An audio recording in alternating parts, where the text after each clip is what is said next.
carry on. Mm-hmm. Okay, so should I just jump in with Yeah, please. Yeah, sure. The only event I think that isn't currently full is just one that we kind of last minute decided to do because we had an opportunity, a venue, which is doing the Art of Desire workshop in Alpine, Utah, next week, a week from Thursday and Friday. So it's a 2-day women's workshop. It's like my most popular course and workshop because it's a course focused on women's self and sexual development and kind of rethinking the whole paradigm in which we've been enculturated and how it really interferes with desire and development. And so it's a good one. It's, it's taking my dissertation research and everything I've kind of learned since then. So that's in Alpine, and we just posted the tickets for sale like 3 or 4 days ago. And we still have maybe 20 spots left. So if anybody's interested in it, you can get a ticket. So on my website, actually, on my homepage. So yeah. Wonderful. At this point, I have to admit that I did exactly what Ellen and I talked about that I wouldn't do, which is forget to mention that our other host tonight is Ellen Hersom. And so we've been accepting questions for the last 24 hours, and we had several that came in, and we have picked 3 or 4 that we might get to. I don't know, however many we're able to get to tonight. Sure. And Ellen, why don't you pick up and give us a question? Happy to jump right in. Yeah, so we got a few questions tonight. We thought we'd start off with this one. There's often debate around sex being a need or not, and how neediness isn't sexy, and how sex being a need kills desire. Yet many view sex as a need, not in life or death sense, but because they need that healthy sex life helps them be happier, both individually and as a couple. If sex isn't a need, so there's 2 parts here. If sex isn't a need, what does this say about David Snarch's sexual crucible? If any marriage would be improved by a healthy, intimate sexual relationship, how can it be said that sex isn't a need? If sex is a need, is in this sense of being able to achieve personal growth, if I understand how Snarch views marriage, or the corresponding increase in marital satisfaction or individual happiness, how can we talk about its importance without killing desire or making one partner feel like it's their duty instead of something they're doing for themselves to increase their own happiness? I feel like if the couple isn't working toward a healthy sexual relationship, they're leaving something good and positive on the table and missing a wonderful opportunity. Okay, it's a good question. Although I think the questioner is conflating the issue of, well, I mean, they're using the word need in a way that kind of complicates it. I think when I say sex isn't a need, if I've said that, what I mean is it's not a drive. It's not required for survival, right? So a lot of times people try to pressure their partner to have sex with them by putting it in the frame that they need it. Meaning, and my issue with that is if you're going to talk about need is a way of trying to pressure their partner to manage and accommodate you without sort of taking responsibility for what you want. That's why I don't like it. So if you're going to talk about need, then I'm thinking more about the issue of survival, and nobody needs sex to survive. Because as I've said, if that were true, there'd be a lot of dead people in our wards. And oh my goodness. Maybe that's good. And, so Jennifer, is what I'm hearing you say is more of a manipulative tone? Okay. Yeah, exactly. And as soon as you start trying to manipulate, which many people do this, the higher desire person tends to do this. And, men are given that script a lot, that they need sex and so on. But as Mormons, we should be the least prone to that idea because we are fine from a theological perspective with people going without sex for their whole lives. Okay, so now that said, I think sex is a part of thriving. Intimate sex is a part of thriving. It's part of a marriage thriving. And I wouldn't so much say that you must have sex in order for marriage to be good. I wouldn't I wouldn't say you need for marriage to be good in order to have sex. I'm just saying that marriage, meaning good sex, is a part of thriving, but good sex is not something you manipulate or pressure into place. And lots of people try and don't believe me when I say that. So, you know, we all want to be desired, but the hard thing about being desired is you can't make somebody desire you. Desire is a grace. And the more we try to control it and get somebody to give it to us, the less desirable we are. And the more that it feels, you know, like an obligation, or you're having sex with your partner just to get them off your back or to get them to stop bugging you or moping or, you know, whatever. And even if you get the sex, you still don't feel desired. And so it's tough. It's a tough business. Because the very thing we want, we don't have control over getting. We only have control over how desirable we are. So part of their question that I think I want to highlight a little bit is, they say, how can we talk about its importance without killing desire? So yeah, because people are talking about its importance as a way to manipulate often, right? Like they're saying it like, I was working with a couple recently, and it was sort of, you know, I'm focused on this marriage growing. That's why I want to try all these new things with you. And so they're using the idea of they're standing up for a good marriage as a way to pressure the other person. Yes. So not making it manipulative. Yeah. And I mean, I think you can be standing up for a good marriage and a good partnership by dealing with yourself, dealing with the issue of your desirability. That doesn't preclude you from talking about the sexual relationship. But a lot of us are, because it's so easy to do it as human beings, we're much more focused on what we think we need our spouse to do. Either stop pressuring us so much or get their act together and, you know, go to Jennifer's Art of Desire course or something, you know.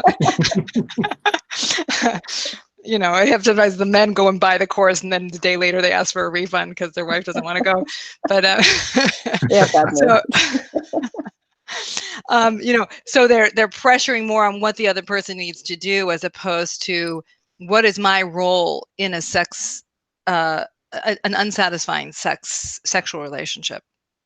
And I don't think that's, I don't mean to say you can't talk about it, but and address what your spouse isn't doing. But oftentimes we're so much more drawn to what our spouse is doing wrong than how we're participating in the problem, and it keeps people stuck.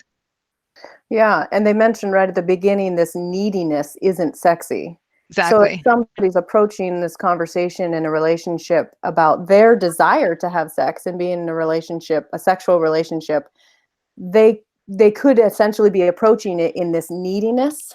And I think it sounds like their question is, how can I approach it and not be killing desire by this neediness, but also be addressing the importance of intimacy and sexual relationship in the marriage? I mean, it sounds maybe like I'm not answering the question, but you have to confront. Well, no, not you. I'm saying me because I'm going to say something that maybe sounds like I'm not answering it, but I think you have to kind of confront that you are using the frame of neediness to get the other person to take care of you.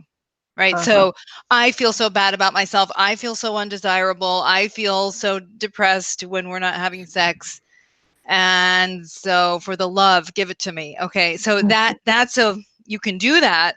You might even get some sex, but you're not going to get a passionate marriage. You're not going to get the experience of being on an adventure together where you try new things. So you have to deal with the fact that marriage is not designed, in my opinion, and, you know, I see this, we kind of learn the idea that marriage is mutual need fulfillment. And that's the wrong model, in my opinion. That it's not about you prop up my sense of self and I'll prop up yours, because that just doesn't work. It breaks down very quickly. Absolutely. Even though that's what's happening. Yeah, that's what's happening when you date, but it only lasts for those few months, okay? Because it's short time span. In marriage, you really have to handle your sense of self. You have to sustain your sense of self. You're not, if you're approaching your spouse, if you can sustain your sense of self, you're approaching your spouse from the position of, I desire you. I love you. I like being with you. and it's real. Not, do you love me? Do you desire me? Am I enough? Okay, because that's not, you know, a lot of people, when they say, how was it? They mean, how was I? Right? And people know that, they instinctively know what's actually happening. Are you touching your spouse because you want them to validate you sexually? Or are you touching them because you really do desire them and find them attractive, and you can stand on your own and sustain your sense of self? And a lot of us don't even track that's what we're doing. I think that goes to say a lot to what you had spoken about in your first podcast that we had linked to this book club, where you had done the role play where you stood in for the husband and spoke what he would say to his spouse in that sexless marriage. But it was what you're saying here. He came across as, this is what I need. This is where I stand. Yes. And this is what I'm looking for. I love you, and this is where I'm at. It was less of, this is what I'm in need.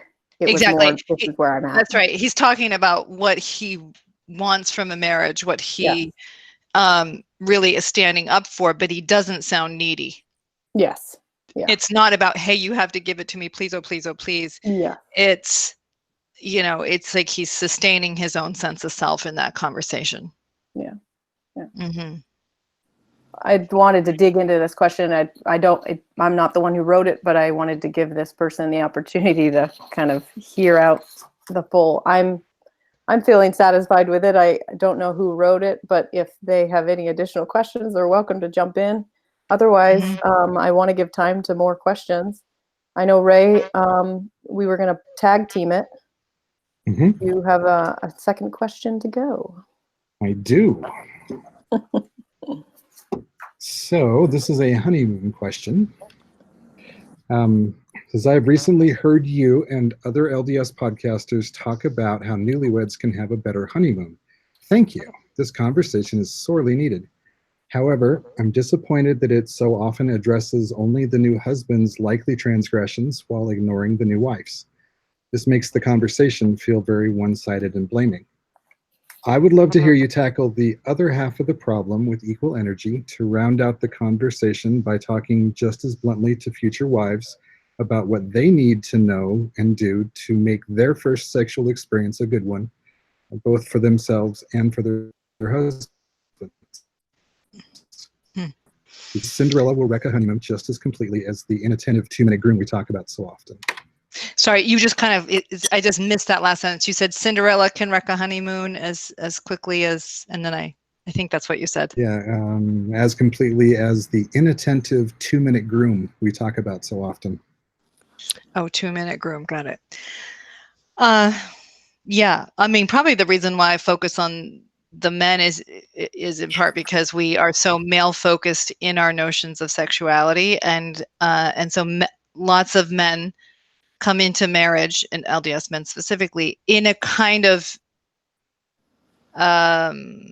unacknowledged, entitled position, right? So it's kind of like, this is my prize for having remained virginal all this time, and this is, you know, and they have learned about sexuality in the frame of women exist to gratify this urge within men.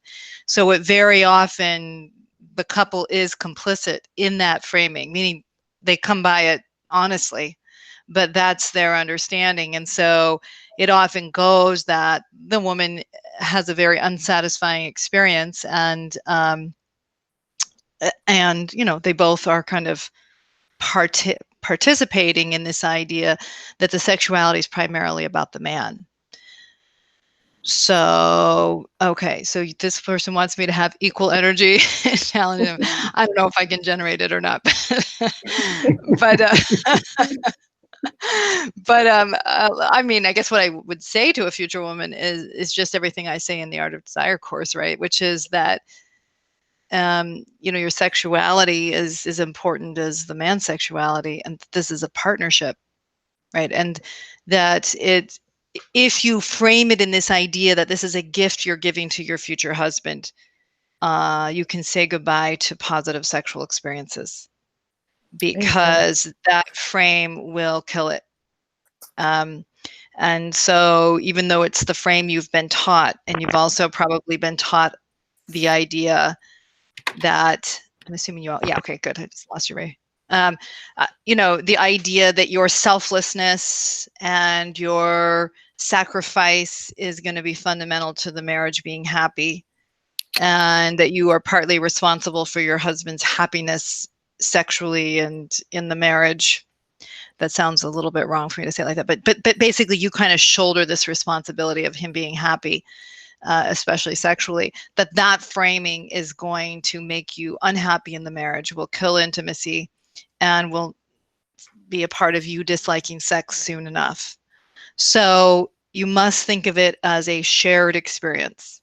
And I would probably be talking to women about how important it is for them to, you know, if they are relatively naive coming into marriage, how important it is for them to take the time to understand their own capacity for arousal and orgasm, and to not make the focus be intercourse, but mutual arousal, mutual pleasure, and that this is a team sport, and that taking the time to be together in this process, which is, you know, intercourse and orgasm are not as important as being together in this process of creating something mutual, shared, and desirable by both of you, is extremely important. And you ought not move into a passive position, even though you maybe have learned that's the proper way for a woman to be sexually, that you are a co-constructor of this relationship. And if you take that position, it's a devaluation of yourself and will interfere with the marriage developing as a partnership. So, yeah. So, I mean, I have way more to say on it than that, because that's kind of like my main passion, but yeah, but that's what I would say. Jennifer, I'd even jump in to say, on your third podcast that we posted, the virtue, passion, and owning your desire, you spoke a lot to that point of, are you ready as a woman to take on being part of the relationship equally? Yeah, right. And step into that role. Yes. And I thought that was really important to pull out.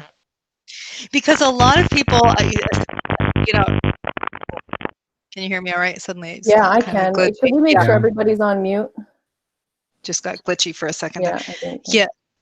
Yeah, I think so. I think, you know, one of the things that we just posted today, a quote from one of the podcasts I did recently, was just that, you know, a lot of us are tempted to hide behind a partner, you know, to not really step up and be in an equal position. And, you know, a lot of times we talk about that as the male oppresses the female.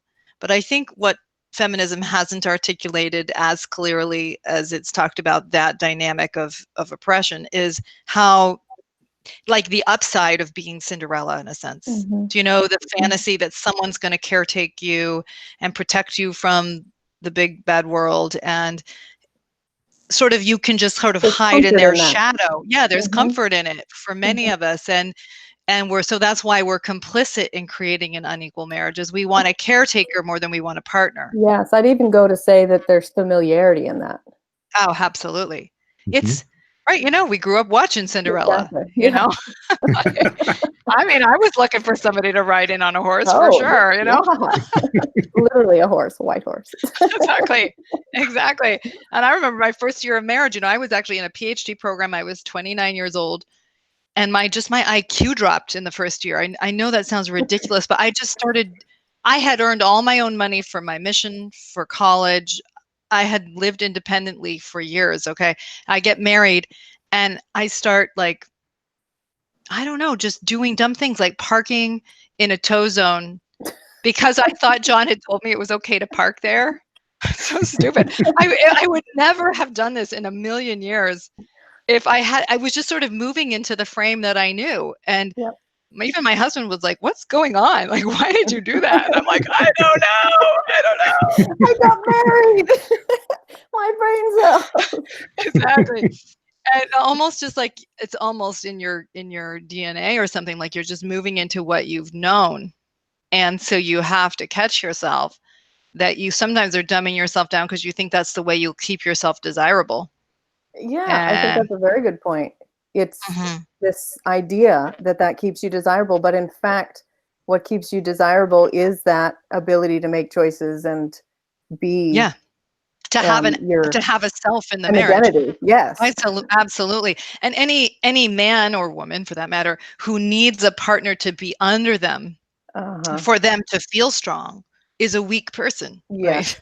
And you made that point actually in another one of your podcasts. Recently. Yeah, and I honestly was married to somebody who was like, wait, what are you doing? Don't do it. Meaning he needed me not to do that. He had no need for me to do that. So it was helping me stay awake to my own kind of blind movement in that direction. Yeah, and sometimes it just happens. You do it. It's almost this innate, like you said, it's this 100%. innate reaction. And then someone else finds that, oh, okay, we'll do it. It becomes a pattern. Absolutely. But you got to get yourself out of that pattern. Absolutely. And yeah, I still can do things like that, where if I'm with an intimidating male, I'll go into nice girl instinctively and, just all of a sudden realize I'm like throwing all my strength away like an idiot. And so but it's easy to do. Yeah, definitely. Well, and perhaps that's actually another thing we don't do very well in preparing people to be married is you've lived your whole life as an individual, and now you've got to learn how to be in a relationship all the time with somebody. Right. And if you've been on your own a long time, you're probably actually looking forward to being able to lean on a partner to help with. Yeah. But lean on might be a little different than the experience of partnering and sharing the burden. Where lean on is a little more of a dependency model, but the collaboration model is really where you have intimate partnerships. That how can I bring my strengths and you bring your strengths to bear, and we can create something stronger and better together. But it's not dependency in the kind of up-down way. Yeah, and that was not what I was implying by that. But yes, sure.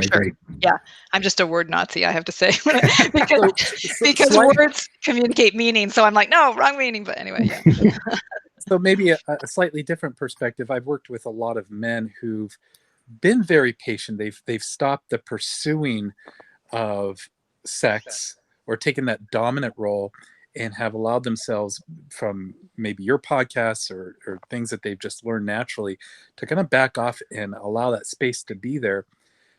But then something else is happening is kind of what we're talking about is, excuse me, just choked, is the female has no desire to pursue desire. So months go by, 6 months will go by. In some cases, even years will go by, where the husband is not bringing it up in a, maybe occasionally is it a good time tonight, but then the partner is just like, no, I'm fine. How, I realize that's a huge topic, but how would you go about addressing that? And what's the role? Does the man just not pursue it anymore? No, definitely not. And I hope I can address this well, because I am 100%, I promise, going to do a class on men's sexuality this year. I keep promising this, but I actually am going to do it. Anyway, but I do hope I can talk quite a bit about this, because I think we sort of socialize men either into the entitled position, or if they don't want to be that, then they almost can't own desire at all. They see it as it's offensive that I want it. And this is just this hedonistic bad part of me. And they can sometimes be partnered with a wife who kind of takes the moral high ground of not wanting sex or whatever. And this, of course, gets very punctuated by if porn has been in the picture at all, because, now you can kind of claim that you're the bad one because you want sex. And it can make it really hard to deal with the sexlessness of the marriage. So what I would be thinking about is, if you're the higher desire person, whether male or female, and your spouse does not desire you, I think the first question I would want to deal with is why. Okay, why don't they desire me? Is it about me, or is it about them, or both? Is it that I'm not desirable and that I'm functioning in a way in my life or in the marriage or in the sexual relationship that it has actually good judgment that they don't desire me? And or is there something going on in them that they don't want to deal with or grow up or handle around sexuality? And that's obviously seems like a basic question, but it's one that people surprisingly don't ask themselves very much. Because, as I was talking to somebody a couple nights ago, I was saying, why not go ahead and just ask your wife why she doesn't desire you? And the reason for him is he doesn't want to hear the answer. I was going to say, that's a very scary question to ask. Yes, exactly. And in part because he already knows the answer and he doesn't want to deal with his own neediness and the ways that he takes advantage in the marriage and the things that are actually there that he would need to deal with to be freely desired. I mean, that's the bummer about marriage and intimacy, is that your partner gets to know you, and so the things that your limitations become anti-aphrodisiacs often. And so if you're going to really grow in a marriage and a partnership, you have to really look at, how do I engage or deal in a way that makes me undesirable? Sometimes people are undesirable, and I'll just speak in the stereotypical way for a moment about, some men are undesirable because they're too apologetic about their sexuality, because they sort of devalue it also, and they want the wife to manage the question of their desirability or manage the question of the legitimacy of their sexuality. And so when they are too anxious or apologetic or looking for reinforcement around their sexuality, it feels more like mothering or caretaking on the part of their spouse. And that's very undesirable. And so it's a hard question for men and for all of us, I think, in some ways, of how do I stand up for something I want without being a bully, right? And, be contained enough without being wimpy and apologetic for my sexuality. And how do I find that middle ground of kind of owning that my sexuality is legitimate and being clear about my desirability, without somehow taking advantage or being too reticent around it. And I think the answer, it's not an easy one to give in just a podcast, really, because you kind of have to work with people around what's actually going on. But I think you have to really look honestly and with a clear eye towards the issue of your desirability and your own comfort with your sexuality and your sexual desires. Because if you can be clear that you're choosable and clear that what you want is a good thing and doesn't harm your spouse or you, then you can stand up for it and deal with, because it could be that your spouse doesn't want sex because she or he just doesn't want to deal with their anxieties about sex. And maybe you've been pressured in the marriage to coddle those anxieties too much and too long. And it's creating resentment and low growth. Well, then it would actually be a desirable position, even though a challenging one, to stand up more for the sexual relationship moving forward, like in that one podcast I did. So Okay. other follow-up questions about that, or thoughts, if anybody has them, I'm happy to. I'm guessing here, but the person who asked the question, because I've heard you talk about it, I've heard I think Natasha Helfer Parker talk about it, Nate Bagley talk about it, and it does kind of sound pretty one-sided. It's, husband, you got to set your agenda aside. You got to make it all about her. You're don't be a jerk. My experience was, and I know a lot of other men have had a similar experience, is it's not that we wanted, we were going to just run over our wife and get what we wanted. Yeah. We you wanted maybe to know. you didn't have a participant maybe from the get-go, some people. Yes. Mm-hmm. Definitely. And so right. if your partner shows up without any clue at all about what they want or what they need, sure. how do you navigate that? Absolutely. That's right. It can't be collaborative if one person is in not showing up, if they're pulling for a passive position.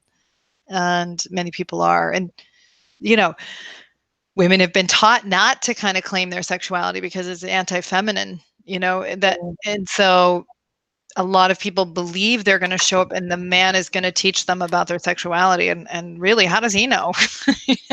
I mean, right? For so many Exactly. people.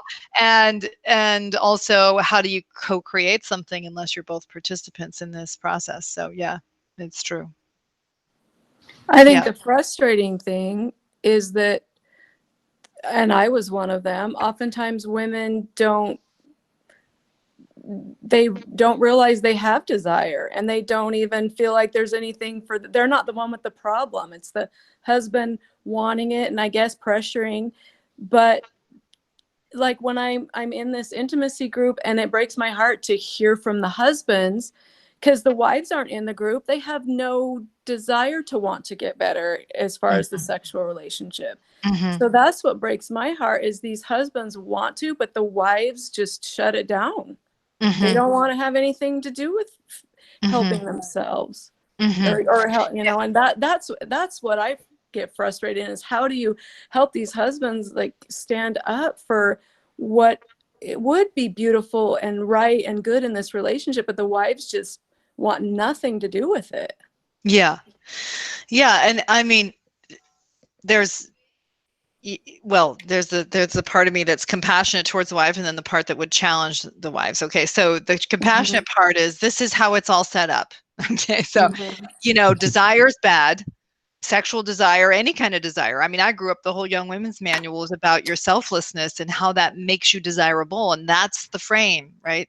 So it is a passive frame, and that sexuality is a challenge to your desirability. So you want to shut it down. I have lots of clients who had sexual feelings and thoughts. They'd watch Love Boat and masturbate and so on and on. And then they'd feel so guilty and bad that they'd repent and shut it down, you know? Yes. And they, as an act of righteousness and sacrifice, would basically shut this whole thing down. Then they show up on their wedding night and they're supposed to be a participant. I mean, based on what, right? So, meaning we culturally create this. Now, that said, because I have compassion for that, both and men too, because for the men that maybe are too eager or whatever, they come by it honestly. They've been sort of taught this idea that women's sexuality exists for their benefit and for their delight and so on. So, you know, people come by it honestly. I think where I would be challenging of women is when they just don't want, you know, I talk about hiding in the shadow. A lot of us don't want to own what our desires are or cultivate them or figure them out because we don't want the exposure of it. We want the safety of having somebody else caretake us. We want the belief or the fantasy that this makes us more righteous or more noble or whatever. And we want to sell that idea, because what we really know is we don't want to sort of grow up and take an adult position sexually. And so I think the challenge is, once you start, you know, I have a lot of women whose husbands signed them up for the workshop or something, and they are mad because, and legitimately so, because they feel like, look, you just want me to go get fixed so that you will get everything that you want. Well, then sometimes they show up there and then they realize, no, that's not the approach she's taking. And I have this whole aspect of myself that I have shut down, that it's felt so self-betraying. And then they suddenly realize, wait, I want to develop this part of me. I want to be whole again. I don't want to always be living in reference to my husband's sexuality. So they really just start to grow into it, and they start to figure out and sort of deprogram these parts of themselves. There's other people that don't want to develop this part of themselves because they are afraid. They're in a marriage where they're afraid if they start to develop any of it, it will just get hijacked, right, and used for the benefit of the husband, because the dynamic of the marriage has to be addressed still. But then there's other people who just, like I said, don't really want to grow up and develop, and they can hold their spouse hostage, and they can get the moral high ground because he's looked at porn or whatever it is. And it's cruel, you know. It is absolutely cruel. And people can definitely do that because they just don't don't want to grow up, don't want to be fair, don't want to take on the full responsibility of sharing a life with somebody. A lot of us get married with the idea that you're going to manage my sense of self and make me happy. Men and women do this. Very few of us, if we really thought about what we were committing to, would even get married, because what we're really committing to is I'm willing to basically deal with my limitations and grow myself up for your benefit, given that you're willing to actually, hook yourself to me. And I'm willing to really be a good friend to you and do all the growth that's going to require of me. I mean, that's what you ultimately agree to if you're going to be happily married. So you're speaking a lot of collaboration, a collaboration Yeah. alliance. Mm-hmm. Now, I understand you've spoken in the past of collaboration alliance versus collusive alliance. Yeah, a collaborative alliance versus a collusive one. Yes. What's your difference in that? It being a unilateral? Can you speak a little bit more to that? Well, a collaborative alliance is, I think, the easiest way to say it, and I'm sure if David Schnarch were here, he would say it much more thoroughly, but basically the idea that David Schnarch is talking about is a collaborative alliance is you are willing to do your part in a partnership towards a shared aim.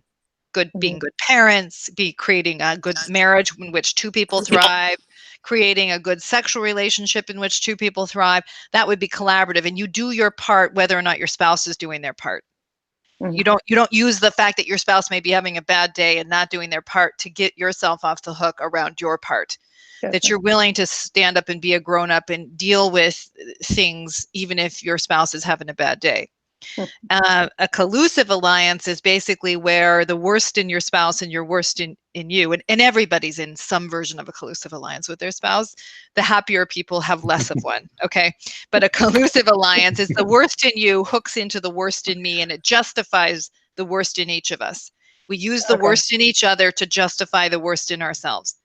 So it's like, people say to me all the time in therapy, I would, I wouldn't be such a jerk if he weren't such a, meaning this is collusive alliance, that I don't have to deal with my sexuality because you're a jerk. And so I use the fact that you're a jerk to keep justifying that I don't deal with my sexuality, but you can get really mean and hostile and nasty because I won't develop this part of myself. Right. So that's the way it reinforces. And I'm constantly in therapy being like, stop dealing with your spouse, deal with yourself. It's the only way this will move forward. I'm always saying that. Look in the mirror. Exactly. Get the beam out of your own eye. Ellen and Ray, there's, I think, a few question or comments in the comment section, so you don't have to do it this moment, but when you have a second, follow up with that. We'll have a look at that. Thanks. Yeah. When you've got a script for how to have that conversation with your kid. Ray, I think you're cutting out. Yeah, you just cut out there, Ray. Can you say it again? How to get your kids to do that?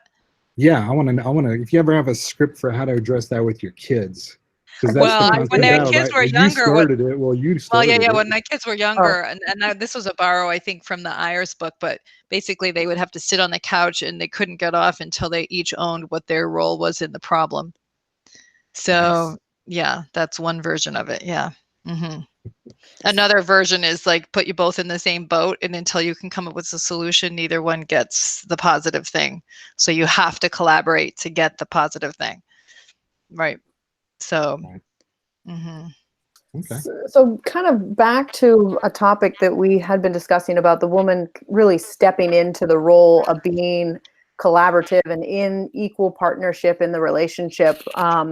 We have a comment in the chat box saying, how do we change the church culture problems of the unclear functioning of women? Can you say that again? Say Nicole, that to feel free to jump in and clarify that. I don't know if I read it. So how do we change that church culture problem of the unclear functioning woman? Under functioning. Under functioning. Yeah, there we go. Yeah, good. So how do we change that culture? I mean, it's the women themselves often that are doing the teaching to basically teach better and teach differently. I mean, we can't necessarily go in and change or control what is in the curriculum, but we can change how we talk to women, and we can change what we share, in Relief Society and so on. So that's about the best we have. You can do podcasts. I was gonna say, really, it's really us. We can It's change us. us, and us will change our relationships with others, and our relationships with others will change the others we interact with, and it will expand. Yeah, absolutely. And I just a lot of times we think the church is the leadership, and then Top down. we are Yeah, the church. You Yep. have to think of it that way, in my opinion. And you just roll up your sleeves and have as much impact as you can, because I think the more you role model strength like that, Mhm. the more you give people permission to relate to themselves or to women in general differently. Mm-hmm. So I'm ready to move on to another question that was posed. Ray, do you have any follow-up to the question that you had? Nope. Nope. All right. So next one is really interesting one.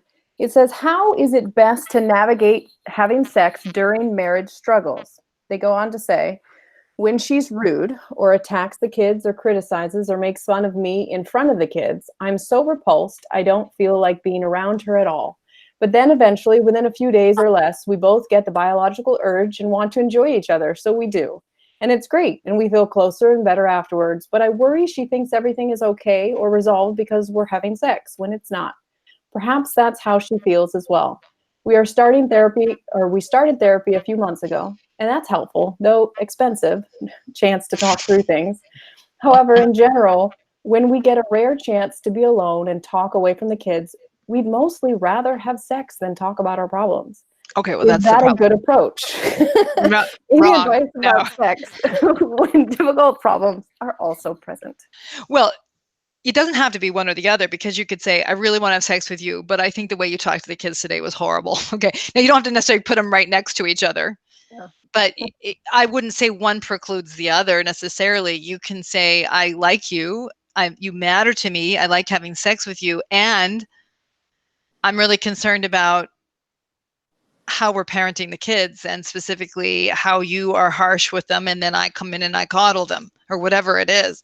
I don't think it has to. I think what maybe the person's asking is, if I address this, it may very well kill, I would say absolutely yes, our ability to have yes. sex, right? But then I would say, if that's really true, if you can't deal with your problems and have sex at the same time, then you probably shouldn't be having sex. Mm.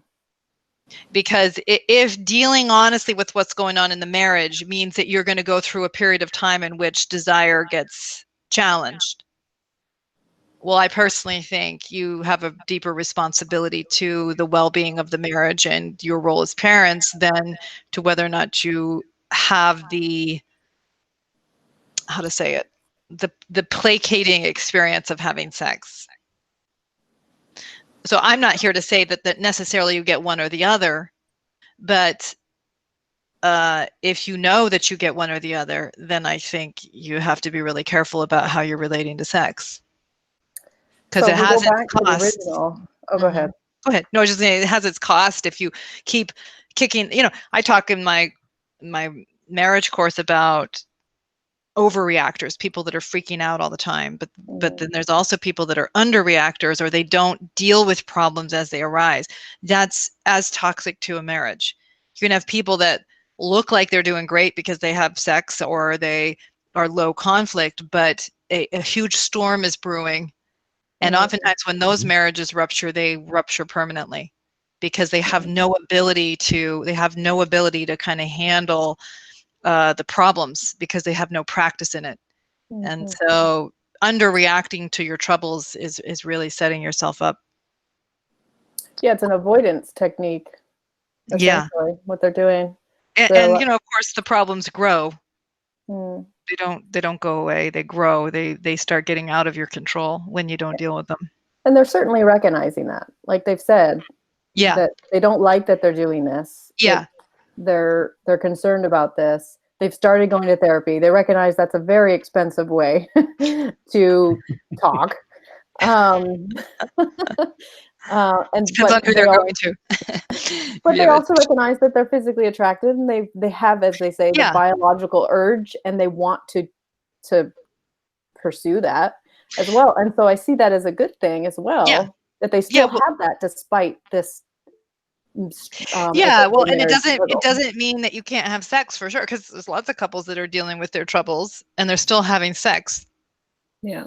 It's just another way of being together, and sort of, you know, I think sometimes we have the idea that everything must be good in the relationship and then sex is legitimized. It's just kind of a Mormon cultural idea we have. I don't see it that way, because I think a good sexual relationship can give you some of the sustenance to kind of keep dealing with the challenges, right? I mean, part of why I've worked out things with my husband is because I'm attracted to him. Okay. And I want a good sexual relationship, but I want, and so that desire pushes you through the troubles. It gives you the energy to deal with the hard things. So I wouldn't necessarily say you shouldn't be having sex. I would say if you're using it to get away from your troubles, then it's a problem. But using it for motivation to work through those. Sure. Absolutely. Now, I think what some people are afraid of is if they talk about hard things, then their spouse won't want to have sex with them. So it's a kind of people can be complicit in not dealing with things. There's that issue, but you certainly can use it as a resource. 100%. So their general question is how best to navigate having sex during marriage struggles. Sounds like you're saying, of course, don't cut it out altogether. Yeah. Don't use it as a way to avoid having those conversations. Exactly. And there may be some fear around having those conversations that it will reduce the amount of sex that you're having, but using the desire for each other as a motivation to work through those troubles because you want to get close together. Is that right? Yes. Yeah. And I would say what often happens for couples is when they're right in the heat of the struggle, sometimes their desire goes down, but as they start to work things out, the sex gets way better. It's like that.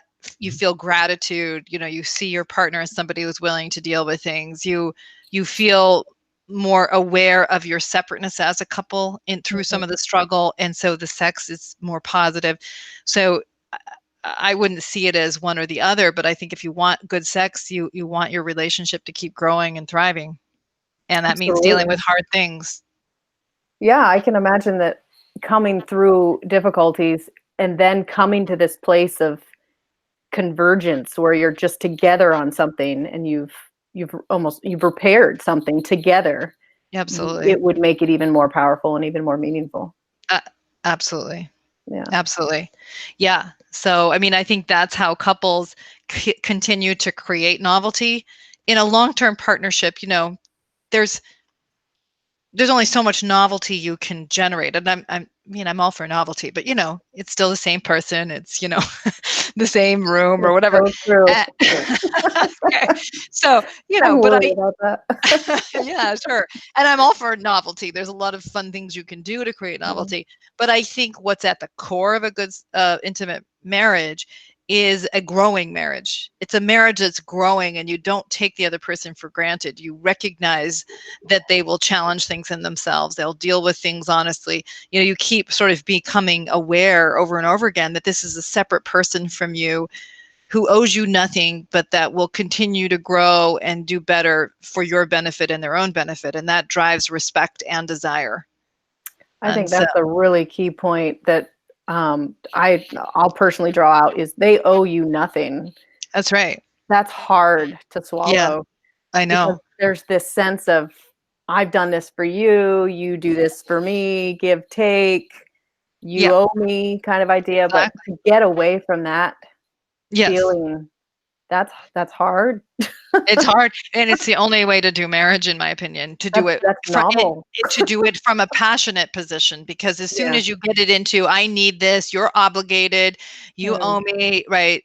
Well, even just the marriage contract idea of you married me for good and for bad. This is bad. You are in it with me. This idea of you owe this for me. We're working on this. Making sure that you're not using that as a form of manipulation. Yes. But motivation to work together. Yeah, which is not about precluding you from running your life, because you can say, look, here are the terms of my participation in this marriage, and if you don't want to live by those terms, I can choose to exit. Okay, I mean, I know that's hard when you have a mortgage and kids and all that, but you can define the terms of your participation. You can control your own choices. But I think as soon as we are in the idea that you owe me, okay, as a way to pressure and as a way to be in a marriage, you will kill desire. When it's more like, wow, this person chooses me day after day after day. That's amazing. This person has offered goodness to my life, and they don't have to. And they do, and yet they do. It's a miracle, actually. I mean, when you live in that frame, which is the only honest way to live in the world, to be honest, who's owed anything? There's children starving in Africa. Do you think that's what they're getting, what they deserve? You know what I mean? No, but when you get good things, it's good fortune. It's by grace. It's by and so if you don't live in a gratitude-based frame, you're going to have a hard time living with joy. And you have to live, I think you have to live in that frame in marriage. Now, again, I know people get like, wait a minute. Well, do you just mean you have to take whatever you get? The person's having affairs. You can't.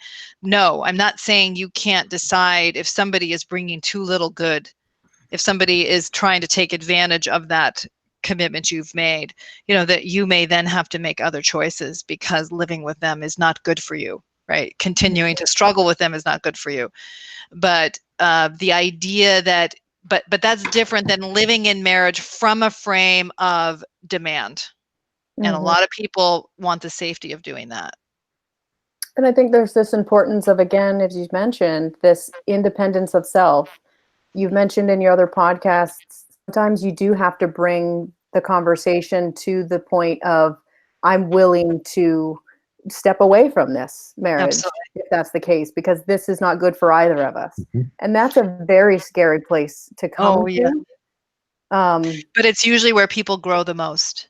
It's when they realize, I can't make this marriage happen. That for me is when people often make their biggest strides in their development, is when they stop trying to control whether or not their spouse chooses them, whether or not the marriage stays together. They're no longer controlling that. They're only controlling who they are in the marriage. When people really take that developmental step, that's when marriages really, well, sometimes they fall apart at that point because the other person won't step up, or they really, really take a massive step forward because people are really operating not from trying to obligate and control, but really a framing of choosing and controlling themselves and who they are in the marriage.